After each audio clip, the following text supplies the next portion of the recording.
नमस्कार। Future express में आप सभी का स्वागत है। मैं हूं वीरेंद्र कुमार और मिड सेशन आपकी अप्रोच क्या हो निफ्टी पे, निफ्टी बैंक पे, सब पे करेंगे बातचीत। कुछ स्टॉक फ्यूचर्स पे, स्टॉक ऑप्शंस में, और शिवांगी हमारे साथ इस वक्त मौजूद होंगे इस कार्यक्रम में। मोतीलाल ओसवाल फाइनेंशियल सर्विसेज से बातचीत करेंगे। Good afternoon Shivangi. शिवांगी से बातचीत करने से पहले एक बार आइए इंडस्ट्रीज पे सुबह मॉर्निंग में अप्रोच क्या थी और मिड सेशन निफ्टी बैंक कर क्या रहे हैं उससे बातचीत करते हैं। आपकी स्क्रीन पे इस वक्त it's 23578 on Nifty and Nifty bank करीब 50,899 पे ट्रेड करता हुआ। देखिए बाजार में एक पुल बैक है और कल के वो आई थिंक जिसे कह रहे हैं ना मीन आउट ऑफ सिलेबस, जो सडनली एक अदानी का इशू आया था, हम कोलैप्स हुए, हमने 50 वीक एक्सपोनेंशियल मूविंग एवरेज का लो लगाया। आज मॉर्निंग की अप्रोच क्या थी? देखिए ये बाजार अनप्रिडिक्टेबल है, कितना ही स्ट्रॉन्ग डेटा किसी भी डायरेक्शन में क्यों ना हो, चाहे कभी स्ट्रॉन्ग पुट राइटर्स के कन्विक्शन हो, मार्केट बावजूद उसके कोलैप्स हो रहा है, चाहे कितने ही स्ट्रॉन्ग कॉल राइटर्स क्यों ना हो, बाजार उसके बाद चलने की टेंडेंसी भी बार बार दिखा रहा है। फॉर इंस्टेंस टुडे मॉर्निंग में बात क्या हुई थी? देखिए ऊपर की तरफ दो लेवल्स थे। जब बाजार कल कोलैप्स हुआ तो कोलैप्स होते होते दो ट्रेजेक्टरीज को सरेंडर किया था। It was 441 and 510। सो बात ये हुई थी कि जिस टाइम आप इस क्लस्टर को निकालेंगे, देखिए अभी है क्या, 441 का मतलब ये कि आपने पहले कॉल राइटर के जोन को इसको मतलब निकाल लिया, और दूसरा है 510। अगर आपने दूसरे बड़े कॉल राइटर को, आपने 533 को यानी 200 डिमा को अगर रीगेन किया और क्रॉस किया तो अ स्विंग टुवर्ड्स 578639 लुक्स पॉसिबल। आज इनफैक्ट सुबह से जो निफ्टी का हाई है वो अप्रॉक्सीमेटली 608 है, तो मोर और लेस उस ट्रेजेक्टरी से आपको एक अच्छा 100 पॉइंट का ट्रेड मिला। बैंक निफ्टी का बिहेवियर ठीक है। Driving force for Nifty IT आज निफ्टी के लिए निफ्टी आईटी है, तो पूरा भरपूर मदद मिली है। आइए देखते हैं कि निफ्टी के स्टैट्स क्या क्या रहे हैं। सुबह की अप्रोच पर अगर आपने काम किया हो तो आपको ठीक ठाक, अगर आप देखें, एक रीजनेबल ट्रेड मिला भी होगा। अभी के स्टैट्स क्या कह रहे हैं? देखिए at this price at 23587 Nifty जो है वो 200 डे एक्सपोनेंशियल मूविंग एवरेज के ऊपर टाइम स्पेंड कर रहा है। तो आपने देखा इसका इम्पैक्ट क्या है। Now impact of this is that 23,500 का पुट राइटर्स एक कन्विक्शन जुटाने की कोशिश करता हुआ, जहां पे आउटस्टैंडिंग वाई जो है वो करीब करीब 75 लाख का हो चुका है, और करीब करीब 38 लाख कॉल यहाँ भी किए, पुट भी किए। सो अब बिटवीन आई थिंक 235,333 यानी करीब करीब 23,533 से 500 के बीच में you have 200 day exponential moving average और 75 लाख पुट। फिर लेके आइए कॉल, हटा भी दिया। अब आप एक और चीज़ देखिए कि 23,600 पे कॉल राइटर्स नहीं है, स्लाइट है but not aggressively placed. Call concentration है अब 41 लाख का 23,800 की स्ट्राइक पे। Now the critical fact is that कि सुबह का फिर लेवल लेके आइएगा। अगर आप इस 23,600 पे, जहां पे करीब 40 लाख कॉल खड़ी है, अगर थोड़ा टाइम स्पेंड करें तो एक शॉर्ट कवरिंग, मतलब वो चाहे वो फ्राइडे हो चाहे वो मंडे हो, एक स्विंग टुवर्ड्स 23,800 दे सकती है। बट याद रखिएगा मंडे को काउंट ही मत कीजिए। मंडे को काउंट इसलिए मत कीजिए क्योंकि शनिवार को आने हैं महाराष्ट्र के नतीजे, तो उस टाइम डिफरेंट होगा। तो अगर आपको सुबह ट्रेड पे अच्छा पैसा मिल चुका है तो ठीक है, अदरवाइज एक स्टॉप लॉस आपको मालूम ही है कहाँ रखना है। मेरे ख्याल से 23,533, और अगर 23,610 कटे तो इसका मतलब ये है कि निफ्टी एक इंट्राडे स्विंग और देने को तैयार है। नाउ निफ्टी बैंक लेके आइए। निफ्टी बैंक कल जाते जाते एक स्ट्रॉन्ग इंप्रेशन देके गया था, thanks to HDFC bank, Kotak Mahindra bank and Axis bank. आज सुबह बात क्या हुई थी, लेवल्स लेके आइएगा स्क्रीन पे। RS1 डोमिनेट करा था उसको कॉल राइटर्स ने, 50,500 का कॉल राइटर और करीब करीब 50,760 मैंने एक लेवल मेंशन किया था। ये बाइसेक्ट होगा तो आपको मिलेगा 966। निफ्टी बैंक का इंट्राडे हाई है एग्जैक्टली 982, और बात यही हुई थी कि बिटवीन 966 और 51,095, दैट्स 120 डिमा, अगर नहीं कट रहा है तो आप एक शॉर्ट का ग्रिप भी ले सकते हैं। बट याद रखिएगा 51,095 दैट्स 100, और साथ ही साथ that's 20 day exponential moving average.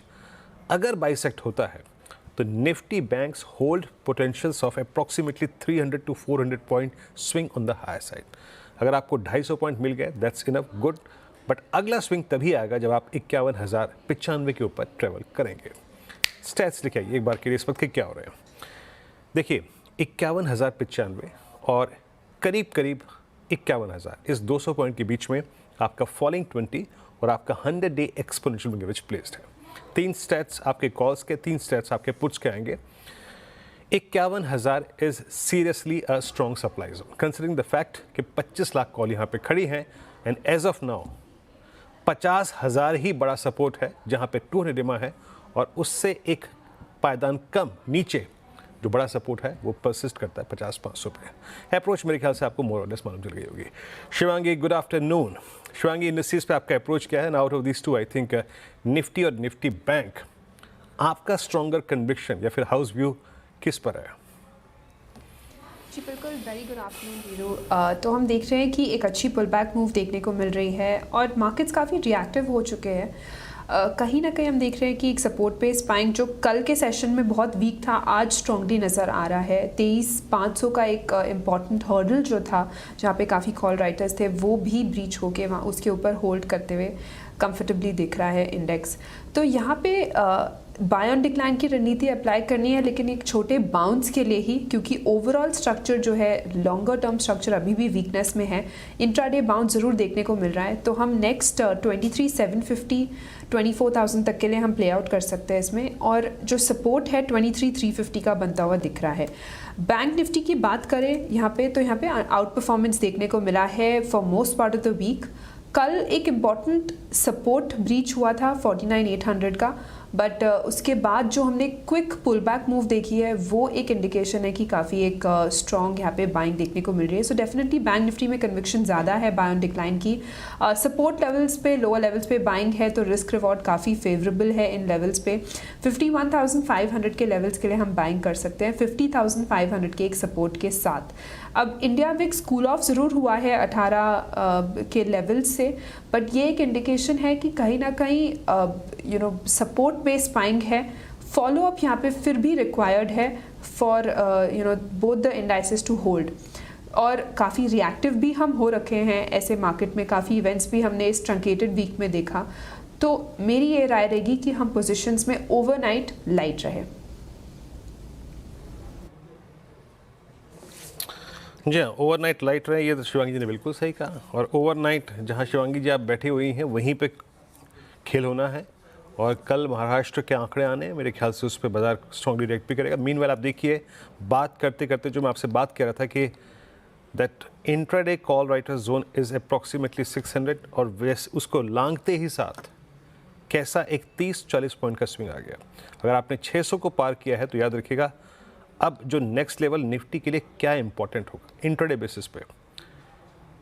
23,703 पे नहीं, एक सेकेंड 23,715 पे हमने क्या देखा अभी, बड़ा कॉल राइटर अब कहाँ है 23,800 पे। Let's forget for the timing 23,800, but between CMP यानी 634 और 800 के बीच में कोई पायदान या वो कोई रुकावट है तो वो है 10 डे एक्सपोनेंशियल मूविंग एवरेज, जो कि आज सुबह सुबह क्रॉस किया था निफ्टी बैंक ने भी।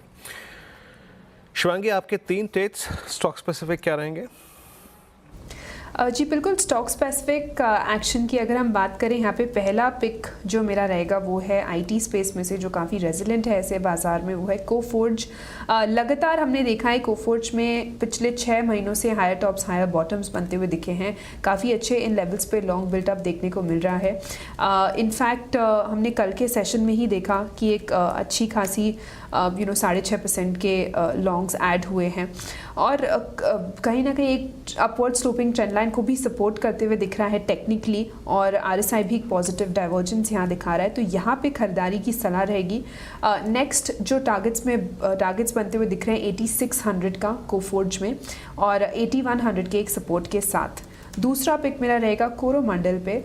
यहाँ पे हम देख रहे हैं कि स्टॉक जो है एक काफ़ी लंबे कंसोलिडेशन के बाद निकलते हुए नज़र आ रहा है एंड ये ऑलमोस्ट एक वर्ज पे ही है ब्रेकआउट देने का, और वॉल्यूम्स भी जिस तरह से ऐड हो रहे हैं डेली फ्रेम्स में एक कन्विक्शन ऐड हो रहा है।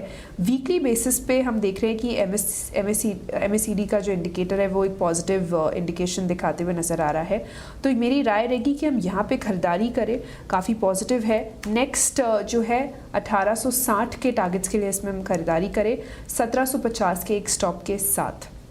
तीसरा पिक मेरा रहेगा इंडियन होटल पे।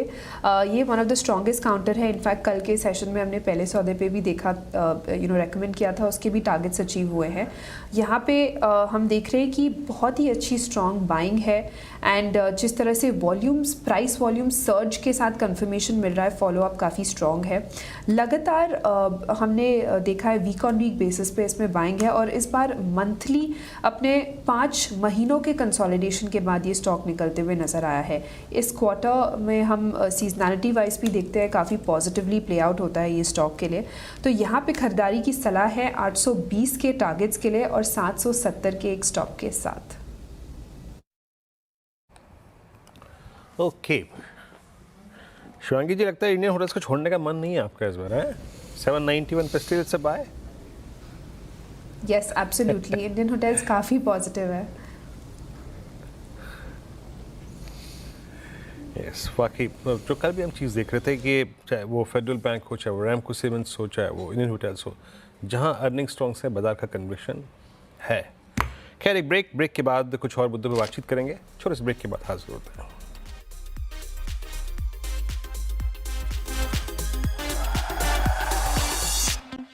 सोमवार से शुरू हो रहे संसद के शीतकालीन सत्र पर थोड़ा सा बात करते हैं। हालांकि आपको मालूम ही होगा, तमाम वजहों के चलते शायद ये जो सत्र है वो काफ़ी हंगामेदार हो, बट स्टिल जहाँ तक बिजनेस का सवाल है उसमें इस बार इस शीतकालीन सत्र में मेरे ख्याल से जो सुबह लक्ष्मण जी से बात भी हो रही थी कि शिपिंग सेक्टर को लेकर काफ़ी महत्वपूर्ण, अगर आप देखें तो कदम उठाए जा सकते हैं। लक्ष्मण जी मौजूद हैं हमारे साथ। लक्ष्मण जी, ये बात आपने पहले भी की थी कि ये स्पेस सरकार के रडार पे है। इस सत्र में एक तो कौन कौन से बिल पेश किए जा सकते हैं, स्पेशली क्या फोकस शिपिंग पे रहेगा? बिल्कुल, दरअसल इस सत्र के लिए 5 नए बिल होंगे जिसको पेश किया जाएगा और पारित कराने की सरकार कोशिश करेगी, जो कि औपचारिक तौर पर बिजनेस लिस्ट में शामिल कर लिया गया है। और सबसे महत्वपूर्ण बात यह है कि इस 5 बिल में से 3 बिल जो है वो शिपिंग सेक्टर के लिए है।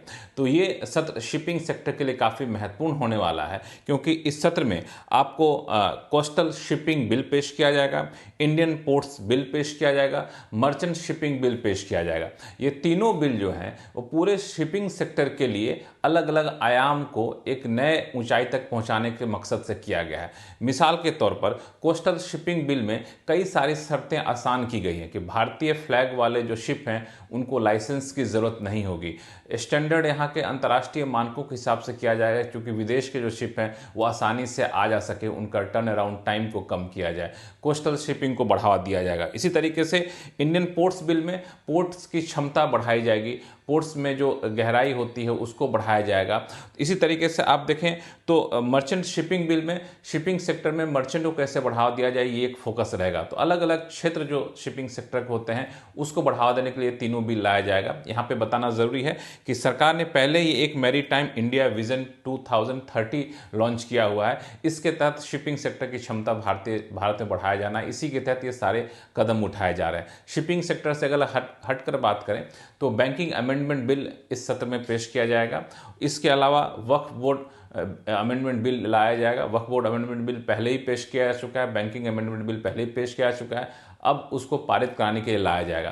तो ये सत्र हंगामेदार तो होगा, लेकिन सरकार की कोशिश होगी कि इन बिल को पारित करा लिया जाए हंगामे के बीच, क्योंकि ये कई मोर्चे पे काफ़ी अहमियत रखते हैं।